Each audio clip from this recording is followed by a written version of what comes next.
ala umuri dunya wa din sayyidina wa maulana Muhammadin wa ala alihi wa ashabihi ajma'in amma ba'du. Yang terhormat Ibu Nurul Mazidah SEMM selaku Ketua Setia Cendekia Bojonegoro, yang terhormat Bapak Haji Dr. Andi Suprapto MM selaku Ketua Majelis Taklim Setia Cendekia Bojonegoro, yang terhormat Bapak Ibu dosen, karyawan, serta teman-teman mahasiswa yang saya sayangi dan saya banggakan. Pertama-tama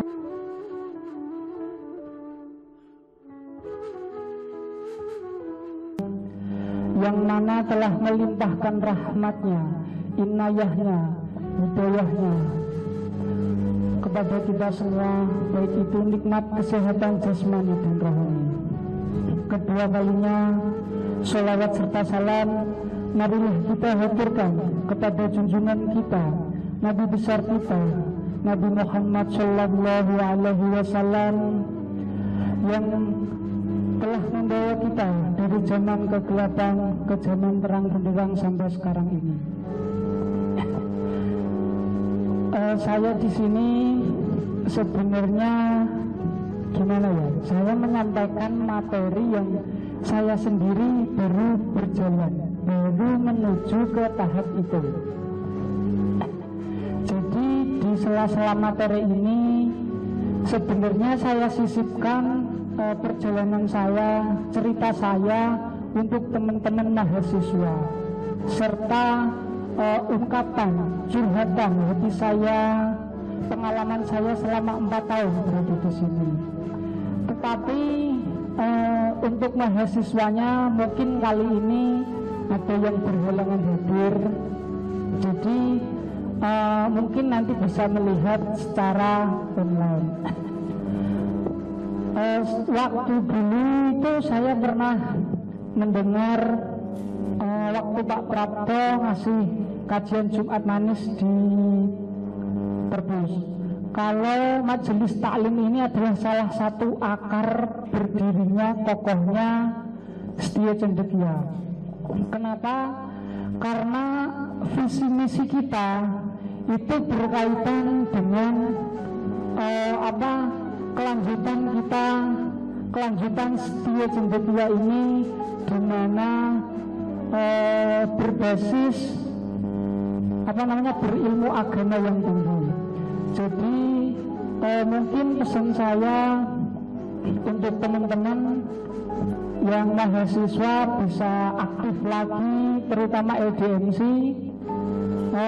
Jangan sampai senior saya Mas Rohman dan saya yang bisa merasakan kegrogian di depan Bapak Ibu dosen. Jadi mudah-mudahan nanti minggu depan, Jumat Manis berikutnya bisa diisi mahasiswa lagi, begitu ya Prat, terutama dari LDMC. Jangan sampai UKM LDMC ini hanya sebuah UKM seperti itu. Jadi bisa ikut adil di antara majelis taklim Setia dan acara-acara LDMC sendiri. Di sini saya akan membawakan tema yaitu kiat sukses menurut Islam. Untuk kiat sukses menurut Islam sendiri itu tadi sudah diberitahukan sedikit sama Pak Prap. Kiat sukses menurut Islam itu sangat banyak dan banyak sekali. Di sini saya tidak akan berbicara tentang semuanya. Di sini saya akan hanya menerangkan sedikit saja, mungkin ilmu yang saya pelajari, baik itu teori dan pengalaman.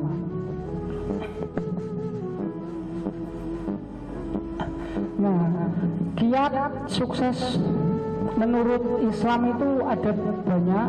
Yang pertama itu adalah menetapkan niat.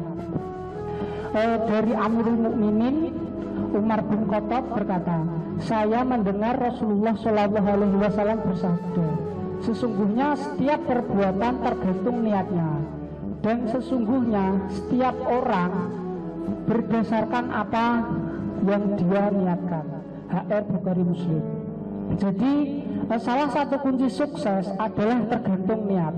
Kalau niat awal ingin menjadi sukses, insya Allah itu akan tercapai, tetapi tidak akan langsung tercapai. Niat pun tidak cukup, karena semua hal itu tergantung niatnya. Kalau niat kita baik, insya Allah jalannya juga akan baik. Tapi kalau niat kita buruk, di situ jalannya juga akan berliku-liku.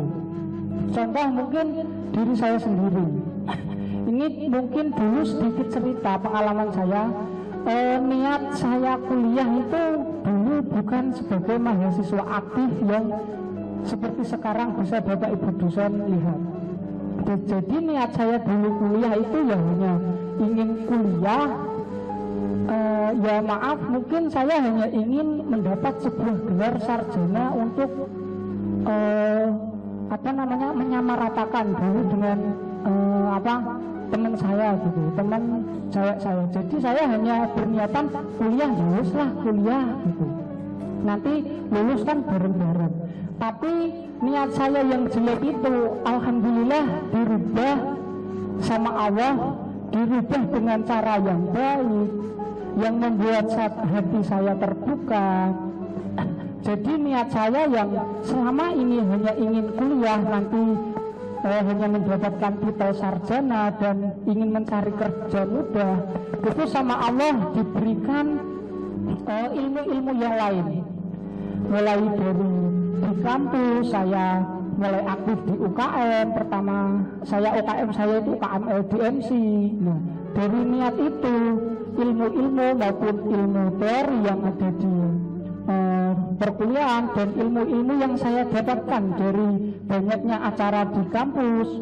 Contohnya ya, salah satu inspirasi saya itu adalah Mas Rahman, alumni STI juga, terus ketua LDMC di atas saya. Itu adalah salah satu inspirasi saya untuk bisa seperti Mas Rahman, seperti itu. Kalau dibilang dari sedikit flashback dari masa lalu, saya tidak ada yang namanya itu pengalaman di dunia agama, sedikit pun saya tidak ada.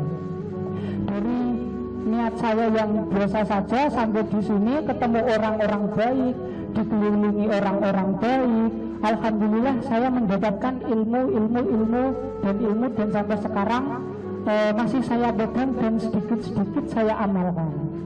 Seperti itu. Yang kedua adalah beriman dan bertakwa kepada Allah. Iman dan takwa ada dua hal yang saling terkait. Dan jika seseorang ingin sukses, maka ia harus menanamkan iman dan takwa dalam hatinya. Jadi setelah niat itu juga ada iman, rasa percaya kepada Allah. Kalau saya sudah niat kuliah benar-benar, saya ingin mencapai sarjana saya dengan berbagai macam ilmu, saya percaya, saya beriman bahwa suatu saat sesusah apapun saya, nanti Allah akan membantu saya. Seperti itu.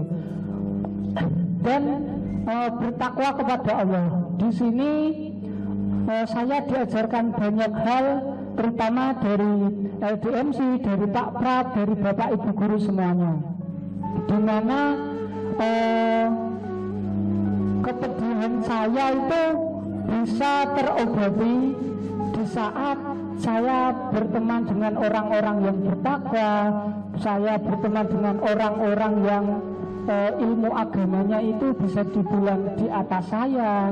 Di situ saya dikasih nasihat, terus dengar nasihat. Disitulah muncul takwa saya ini akan insya Allah menjadi lebih baik. Dan salah satu kunci sukses kan juga beriman dan bertakwa kepada Allah. Terus selain niat, beriman dan bertakwa kepada Allah, kita juga harus berdoa kepada Allah. Seseorang yang berusaha dengan keras tidak akan mencapai kesuksesan jika ia tidak berdoa kepada Allah. Doa adalah salah satu sarana seseorang agar lebih dekat kepada Allah. Mendoakan kesuksesan diri sendiri setiap hari akan membuat seseorang merasa lebih baik. Dan bila ia juga mendoakan saudaranya, maka malaikat juga akan mendoakannya. Jadi saya karena ini saya bercerita tentang kesuksesan terutama dalam diri saya sendiri yang saya raih sejauh ini. Berdoa itu pasti yang terutama, ya Allah, tuntunlah hamba di dalam jalan-Mu ya Allah. Mudah-mudahan ilmu yang saya pelajari ini bermanfaat di dunia dan di akhirat. Untuk sukses juga tidak hanya berdoa hanya sekedar pas salat 5 waktu, tapi juga salat tahajud. Salah satu kunci atau bisa dibilang curhatan kita kepada Allah itu adalah salat tahajud. Jika kita ingin sesuatu hal, mungkin ingin bertanya kepada Allah dan jawabannya, ataupun kita ingin bercerita kepada Allah atau apapun itu, salah satunya adalah di dalam salat tahajud. Nah, setelah kita salat tahajud, ya mungkin dari jawaban-jawaban yang diturunkan Allah itu kita disuruh untuk kalau bahasa kerennya itu berkonsultasi ke orang yang ahli dalam bidangnya. Mungkin di saat kita ada kesusahan, baik itu kesusahan pelajaran atau apapun itu, mungkin kita bisa konsultasi ke orang yang mungkin sudah ahli di bidangnya. Mungkin bisa ke ulama-ulama yang sudah ahli. Terus kita juga bisa ke teman-teman, ke saudara-saudara yang sudah pernah melewati ujian yang Allah berikan, seperti itu. Nah, terus yang keempat ini untuk kiat suksesnya ada menuntut ilmu. Menuntut ilmu ini adalah salah satu kiat sukses yang saya jalani. Nah, menuntut ilmu itu wajib hukumnya bagi seorang muslim, dan ilmu tersebut adalah jalan menggapai kesuksesan. Seseorang yang memiliki ilmu akan lebih mudah mengerti sesuatu dan berusaha di bidang yang ia kuasai. Jadi menuntut ilmu itu tidak hanya di sekolah, tidak hanya di dunia perkuliahan. Jadi menuntut ilmu itu bisa dimanapun dan dalam keadaan apapun, dalam keadaan sedih ataupun dalam keadaan senang. Salah satu menuntut ilmu yang bisa saya cerminkan dari diri saya ini, mungkin setelah saya sekolah terus kuliah di sini, saya mencoba untuk meraih kesuksesan, salah satunya dengan menuntut ilmu. Kenapa kok harus menuntut ilmu? Karena di masa sekarang ilmu yang didapatkan di dunia sekolah, di bangku sekolah dan di dunia perkuliahan itu sangat berbeda. Jadi ilmu yang saya dapatkan dari kampus, baik itu secara secara lisan ataupun teori-teori yang diberikan, ilmu itu lama-lama akan masuk ke dalam tubuh kita, lama-lama akan menguasai diri kita untuk berbuat dengan apa yang sudah kita pelajari. Kalau kita menuntut ilmu dengan baik dan dengan jalur yang benar, insya Allah perilaku kita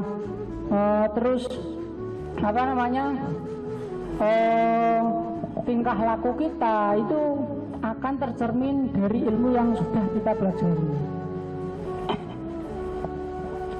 Nah, terus ada lagi salah satu kiatnya adalah silaturahmi.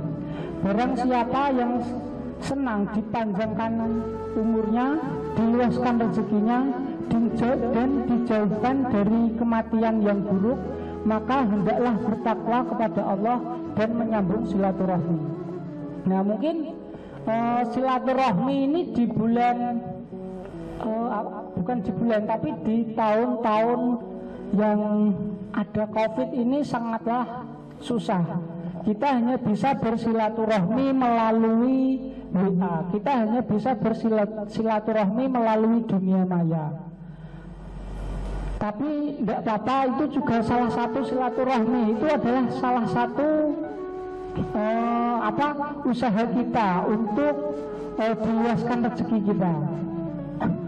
Jadi mungkin karena pandemi ini juga lama-lama sudah turun, walaupun intensitasnya itu tidak begitu banyak, tapi alhamdulillah kita sudah bisa bersilaturahmi secara tatap muka. Dan alhamdulillah lagi saya dan teman-teman saya itu sebenarnya ada niatan pengen kita itu bersilaturahmi ke dosen-dosen seperti itu. Jadi teman-teman tak ajak nanti ke dosen si A, terus mungkin bisa minggu depan atau bulan depan ke dosen si B, terus ke dosen-dosen yang lainnya gitu. Mungkin kalau enggak ke rumahnya ya kita bisa ketemu di mana, ngobrol kan enak. Dari silaturahmi ini kan kita juga bisa mendapatkan ilmu baru, cerita baru, pengalaman baru seperti itu. Karena di masa-masa silaturahmi ini kan beda sekali dengan dimana kita berada di dunia atau di lingkungan pendidikan.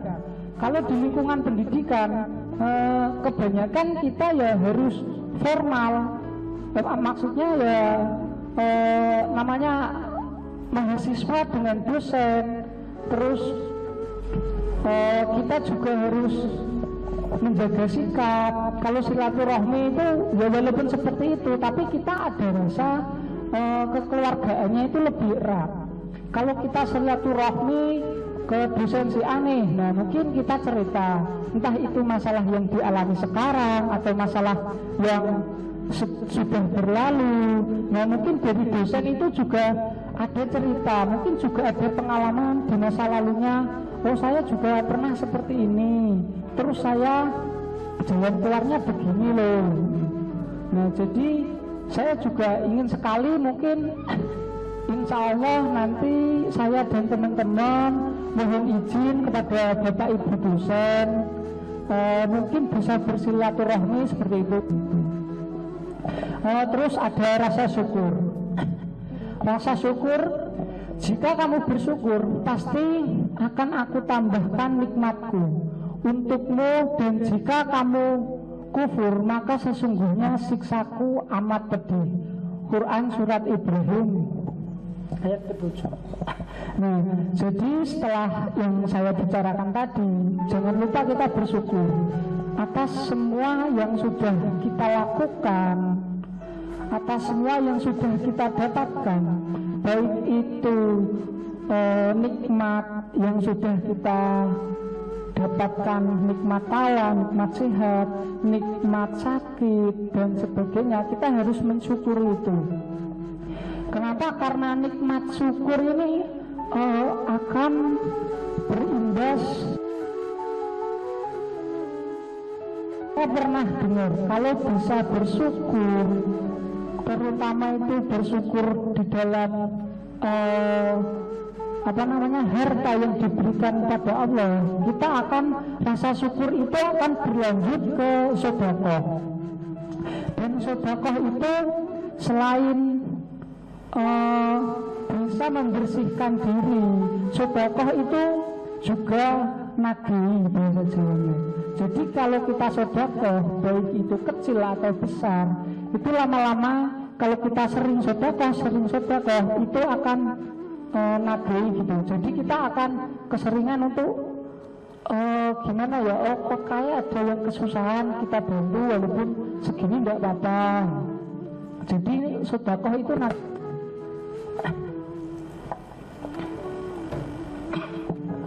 Nah, setelah sedekah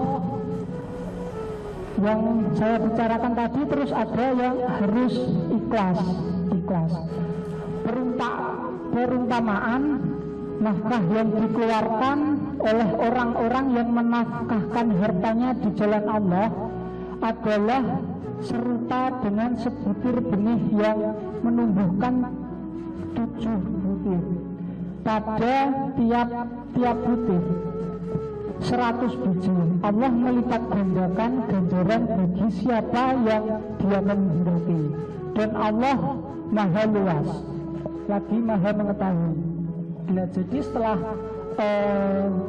kita bersedekah itu kan kita juga harus ikhlas. Wabillahi taufiq wal hidayah wa Assalamualaikum warahmatullahi